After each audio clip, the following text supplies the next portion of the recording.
Is the supply chain about to fail again? Ben Ruddell is director and professor in the School of Informatics, Computing, and Cyber Systems at Northern Arizona University. Hello, Ben. Hi, thanks for having me. And thanks for being with me. I'm not sure we could say that the supply chain has stopped failing, actually. I don't know, based on what it's been going through for the last couple of years, but I'd like you to describe for me, if possible, how you see the current state of the supply chain in terms of getting product to online shoppers and to retail store shelves. Right. So I think that I would describe it as glitchy, but not systematically broken. So what we've got is a system that's under a lot of stress. It's been operating at full capacity or even a little bit beyond that for 2 years now. And we still have a lot of strain with the labor force. We still have groups of people getting sick without much warning and not being able to show up for work. And so when you have a system that's under a lot of strain and it's operating near its capacity, there's going to be a lot of random glitches and problems. So for example, in Arizona, we had a grocery store distribution warehouse basically go home sick for a couple days here a couple weeks ago. And so there was a lot of empty shelves in their grocery stores. Wasn't because of lack of food. That glitch just showed up at the grocery distribution step. And so one chain didn't have things for a few days, for a week, and then they had it back. Mm-hmm. So I guess, at least in the grocery case, the big thing in the headlines continues to be the giant container ships that are stuck offshore in Southern California. They aren't necessarily carrying stuff for grocery stores. You're saying that is not necessarily having a serious impact on retail supplies right now? I'm not seeing it personally. There are, of course, delays, but there's a lot of inventory in the system in retail. So that stuff coming in from overseas, those delays, I don't think are translating to empty shelves right now, which is great. On the other hand, durable goods, there's some severe delays, right? So yeah. You're trying to get an appliance or some piece of equipment that's built in, say, South Korea. You might have to wait a few months for that because you have those delays in that shipping, and we have a record trade deficit, record cargo inflows through the port of Los Angeles. So, and that's not going away. That's going to stay there for a while, maybe the rest of the year. Wow. So not as bad as it was at the beginning of the pandemic in early 2020. What's different now? Why? In what way has it improved? Well, I think people have learned to adapt and have gotten used to that slightly bumpier road at this point. So I think it's the mentality that's different. We're not seeing hoarding behavior like we were at the start of the pandemic nearly as much. And another thing that's starting to happen is that we're working through demand. So there was really a surge in demand at the same time as the supply was crunched. And that's created a lot of these delays. It's created the price increases. But elevated demand isn't going to last forever. So depending on what business you're in, I think there's going to be an easing of demand at some point. I think that you're already starting to see it in a few areas, but in others, it may be another year. But once that cupboard's full and stocked up, and once you've bought all the stuff that you thought you needed, people run out of money and they run out of demand. So I think we're looking at probably an easing of demand, and in some cases a reduction here over the next year. So notwithstanding what you said about you feel like the port and ship situation will continue throughout this year, you don't expect to see another wave of shortages of non-perishable necessities? I really don't.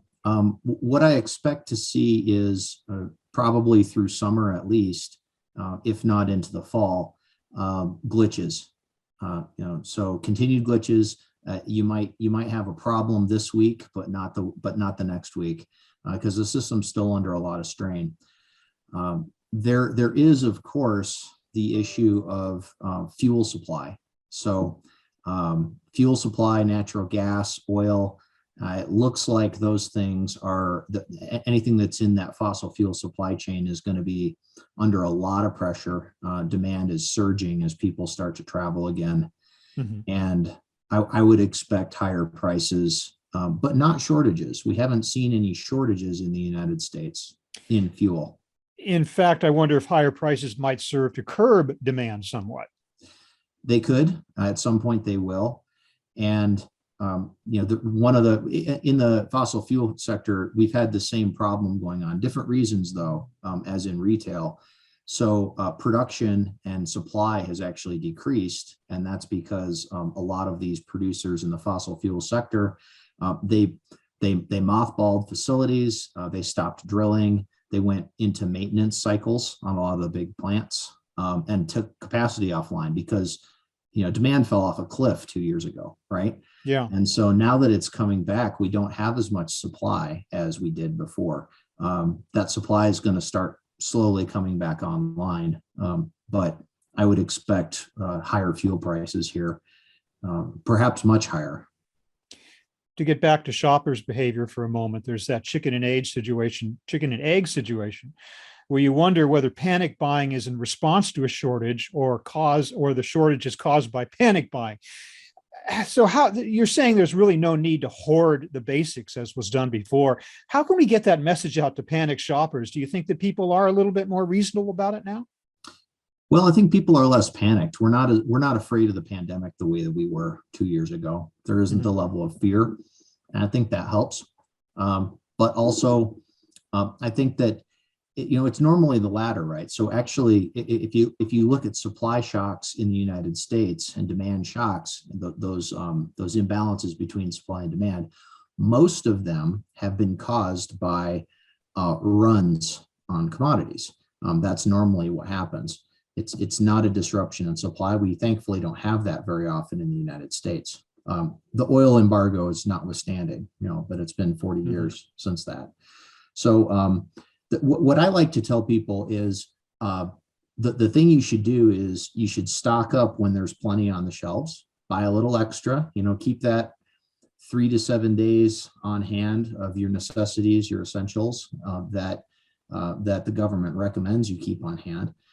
And if you've got that, then you're not going to be in a situation where you need to panic because you've got plenty on hand. That's what I do personally. The other thing that I encourage people to think about is to flip the mindset from worrying about taking care of yourself to thinking about your community and your neighbors.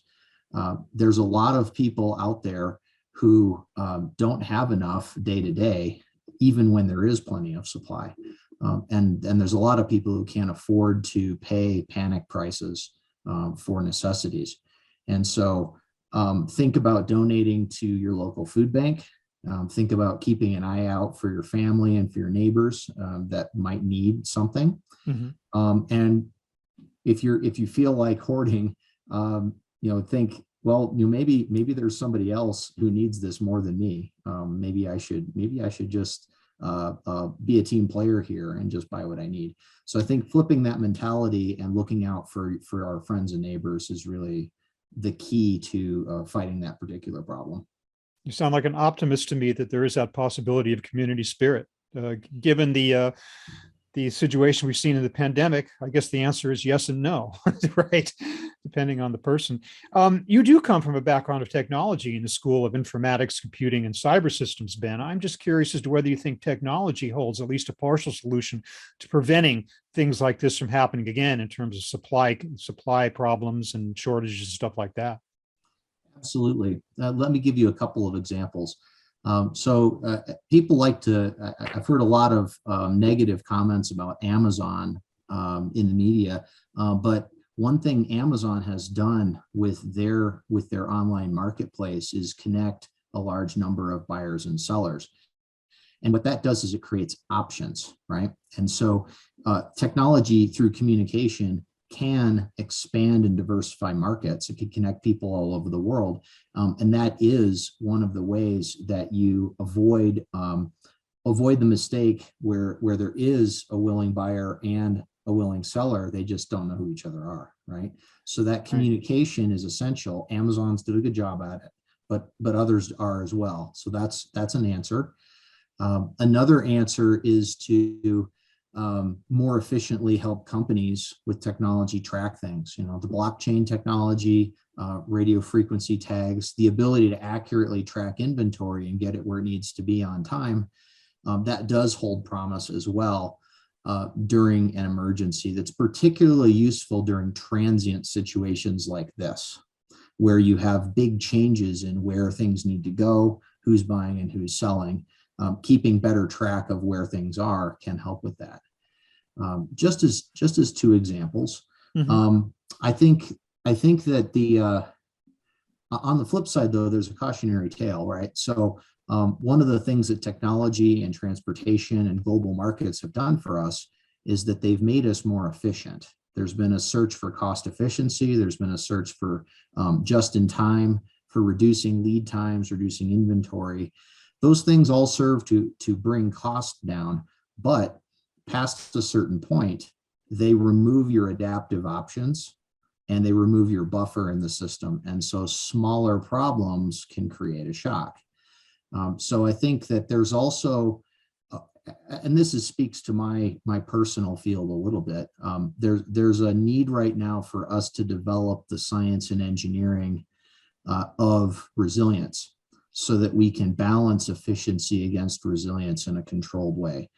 We have, I think, seen in this supply chain crisis that we've gone after efficiency a little bit more than is healthy. We need to balance that with resilience. So I'm hoping that companies apply their technology and science to figure that out over the next 5 to 10 years. Some lessons learned for business, for technology, and for human beings and shoppers. Ben Ruddell of Northern Arizona University, thank you so much for your insights. Really appreciate your time. Thank you. Take care.